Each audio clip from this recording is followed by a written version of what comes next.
تھا جس کا انتظار وہ شاہکار آ گیا. وہ جو خطہ جو تھا مشرق وسطیٰ جو آگ کی لپیٹ میں تھا، کیسے وہاں پر امن واپس لایا جا سکتا ہے اس سلسلے میں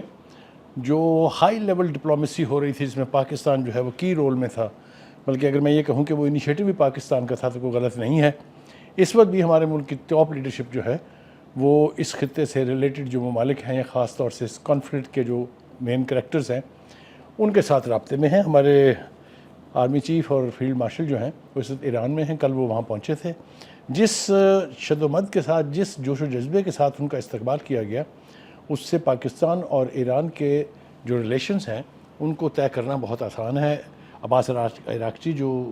ایران کے وزیر خارجہ ہیں جنہوں نے استقبال کیا، انہوں نے جو ان کی باڈی لینگویج تھی اس سے بہت اچھی طرح سے اور آسانی سے اندازہ ہو جاتا ہے کہ پاکستان اور ایران کے بیچ جو رشتے ہیں ان کا کیا لیول ہے. اور یہی وجہ ہے غالباً کہ ایران نے مذاکرات کے لیے نہ صرف پاکستان کا انتخاب کیا، بلکہ دوسرے راؤنڈ سے پہلے بھی یہ کہا کہ ہم سوائے پاکستان کے اور کسی ملک میں نہیں جائیں گے. دوسری طرف ہم دیکھتے ہیں تو ہمارے وزیر اعظم جو ہیں وہ اس وقت 3 ملکوں کے دورے پر آخری لیگ پہ اب ٹرکی پہنچ گئے ہیں. سعودی عربیہ میں ان کی سے محمد بن سلمان سے بات ہوئی، پھر اس کے بعد امیر آف قطر کے ساتھ ان کی ملاقات ہوئی، اور اب ترکی میں وہ اردوان سے بھی ملیں گے جو پریزیڈنٹ ہیں وہاں کے، اور وہاں کے جو فارن منسٹر ہیں ان کے ساتھ بھی ان کا ایک راؤنڈ آف نیگوسیشن جو ہے وہ ہو چکا ہے. تو یہ ساری جو ایکٹیویٹی تھی یہ کس سمت میں جائے گی یہ کل تک اندازہ کرنا مشکل تھا. لیکن آج ایران نے جس بڑے فیصلے کا اعلان کیا ہے اس سے یہ لگتا ہے کہ اب بات پازیٹیو سمت میں یعنی مثبت انداز سے آگے بڑھے گی. کیسے؟ آبرائے ہرمز جو سب سے بڑا موٹ پوائنٹ بھی تھا اور سب سے زیادہ سینسٹیو پوائنٹ بھی تھا، جس کو بلاک کیا ہوا تھا پہلے ایران نے، اور پابندی یہ تھی کہ یہاں سے کوئی بھی جہاز جو ہے وہ ان کی مرضی کے بغیر نہیں گزرے گا، اور نہیں گزرا. پاکستان کو ہر چند یہ پرولیج حاصل تھی کہ اس کے 3 جہاز پہلے اور 1 جہاز کل جو ہے وہ وہاں سے گزر کے پاکستان کی بندرگاہ پر 3 پہنچ چکے ہیں، 1 جو ہے پہنچنے والا ہے. آج ان کے اس اعلان کے بعد آپ نے دیکھا کہ دنیا کے اندر اس کا اثر فوری طور پر محسوس کیا گیا. In less than half an hour times جو آئل کی پرائسز تھی وہ 105 107 109 سے ڈاؤن ہو کے 91 پہ آ گئی ہیں. تو کہنے کا مطلب یہ ہے کہ یہ اتنا بڑا فیصلہ ہے کہ اس کا کڈ پرو کو کیا ہوگا، یہ ہے اصل سوال. کہ ایران نے تو پہل کر دی ہے، اب امریکہ بہادر کیا کرے گا. جو پہلا جسچر وہاں سے آیا ہے کہ فرسٹ ٹائم جو اپنے دونوں ٹینور ہیں، پچھلا ٹینور بھی ٹرمپ کا اور اب جب سے وہ پریزیڈنٹ ہیں، انہوں نے ایران کے ساتھ کبھی براہ راست گفتگو نہیں کی. آج انہوں نے اپنی ایک ٹویٹ میں ایران کی لیڈرشپ کا شکریہ ادا کیا ہے اس فیصلے کا کہ آبنائے ہرمز جو ہے وہ کمرشل موومنٹ کے لیے کھول دی گئی ہے. اس کا مطلب یہ ہوا کہ اب جو کچھ بھی اسلام آباد میں ہونے والا ہے، جس کے لیے پریزیڈنٹ ٹرمپ نے کہا کہ اگر سائن کرنے کی ضرورت پڑے گی تو میں خود اسلام آباد جاؤں گا، جو تیاریاں ہو رہی ہیں اسلام آباد میں، جس طریقے سے سیکورٹی کو یعنی سیکورٹی کے ڈیفرنٹ ٹیئرز بنائے جا رہے ہیں، اس سے یہ لگتا ہے کہ واقعی اس شہر میں اب کوئی ٹاپ لیڈرشپ کچھ ملکوں کی اکٹھی ہونے والی ہے. مثال کے طور پہ جو ایئرپورٹ ہے اس کو پی اے ایف نے ٹیک اوور کر لیا ہے، اور اس کی جو ہے اس کو ایریل نگرانی جو ہے وہ مسلسل جاری ہے. اسی طرح سے اسلام آباد کے اندر بھی اور اسلام آباد کے ارد گرد جو علاقے ہیں وہاں پر بھی کامبنگ آپریشنز ہو رہے ہیں کہ کوئی ایسا نیگیٹو ایلیمنٹ جو ہے، کوئی دہشت گرد جو ہے وہ کہیں چھپا نہ بیٹھا ہو. تو یہ لگتا ہے کہ اگلے 2 سے 4 دن میں تاریخ کا بہت بڑا فیصلہ ہونے جا رہا ہے. اگر یہ معاہدہ ہو جاتا ہے جس کے نتیجے میں جنگ بندی مستقل ہو جائے گی، یعنی جنگ بند ہو جائے گی، تو یہ میں سمجھتا ہوں کہ اس خطے کے عوام کے لیے نہیں بلکہ پوری دنیا کے لیے ایک اچھا اومن ثابت ہوگی. یقینی طور پہ پاکستان کا قد کاٹ جو ہے وہ چاہے سہولت کاری ہے چاہے وہ سفارت کاری ہے،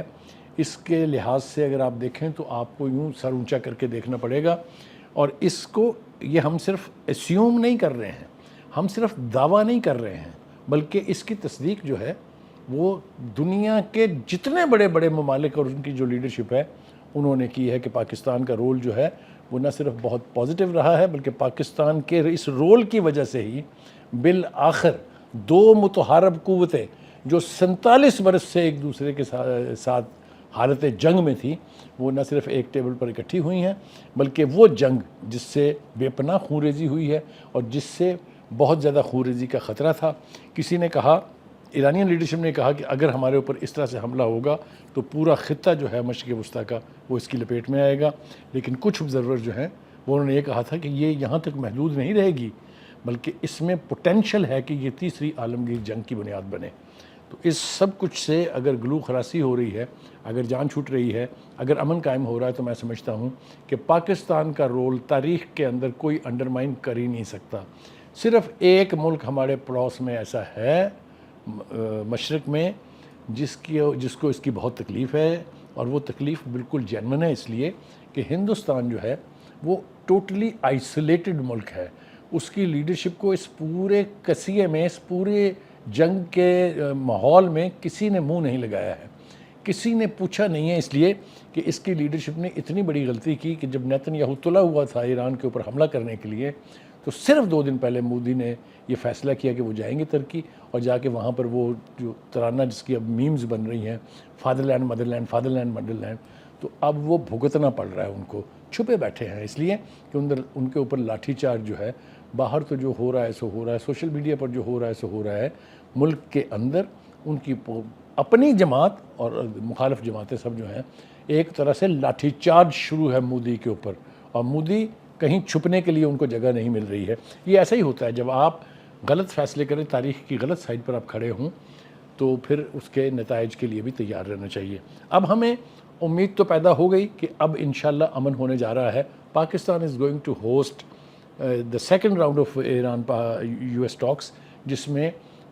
توقع کی جا رہی ہے کہ جتنے سٹیک ہولڈر ملکس ہیں، جن میں سعودی عربیہ ہے، قطر ہے، کویت ہے، بحرین ہے،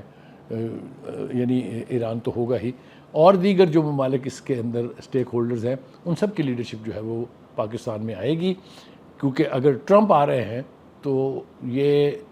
بالکل پاسبل ہے کہ اس خطے کی پوری لیڈرشپ جو ہے وہ ایک پلیٹ فارم پر جمع ہو. کیا ہوگا یہ دیکھنے کے لیے ہمیں تھوڑا سا انتظار کرنا ہے، لیکن جیسا میں نے کہا اب بہت سارے دیگر سینسٹیو ایشوز جو ان دو ممالک کے درمیان، امریکہ اور ایران کے درمیان، یعنی تلخی کا باعث کہہ لیجئے یا جنگ کا باعث کہہ لیجئے، ان میں نیوکلیر پروگرام ہے جو ایران کا ہے، ان میں اس کا میزائل سسٹم ہے، ان میں وہ جو سو کالڈ امریکنوں کی طرف سے کہا جاتا ہے کہ ان کی پراکسیز ہیں، جن کو ایران کہتا ہے کہ یہ ریزسٹنس موومنٹس ہیں. اس کے حوالے سے بات چیت جو ہے، میں یہ سمجھتا ہوں، اگر میرا تجربہ مجھے as a diplomatic correspondent serves me well, تو یہ ساری چیزیں پہلے سے طے ہو چکی ہوئی ہیں. سینسٹیو ایشو جیسا کہ خود ٹرمپ نے بھی کہا پرسوں، از آبنائے ہورمز، اس کا کھلنا، اور اس کے بعد نیوکلیر کی افسودگی جو ہے. میرا خیال یہ ہے کہ اس بات پہ کڈ پروکو ہوگا کہ ایران جو ہے اس افسودگی کو 60% کے لیول سے 3.6% پہ لے جائے گا، جیسا کہ طے ہوا تھا 2018 کے معاہدے میں، جو 6 ملکوں کے بیچ معاہدہ ہوا تھا، جس سے بالآخر پھر ٹرمپ بھاگ گئے تھے. تو اگر اس حد تک آتا ہے تو وہ امریکہ بھی یہ دعویٰ کر سکتا ہے کہ دیکھیے جی ہم نے ان کی افسودگی جو ہے کہاں سے ہم کہاں لے آئے ہیں، اور ایران بھی کہہ سکتا ہے کہ جناب ہم نے اپنا نیوکلیر پروگرام جو ہے وہ ان کے حضور پیش نہیں کیا ہے، ہم اپنا نیوکلیر پروگرام جاری رکھیں گے. میزائل سسٹم کے اوپر ایران کوئی بات سننے کے لیے تیار نہیں ہے، کیونکہ وہ یہ سمجھتے ہیں کہ یہ ہمارا انڈیجنس سسٹم ہے اور ہم نے اپنے دفاع کے لیے بنایا ہے. تو اب we have to keep our fingers crossed کہ اگلے 48 گھنٹوں میں کیا ہونے والا ہے. Let's all wait.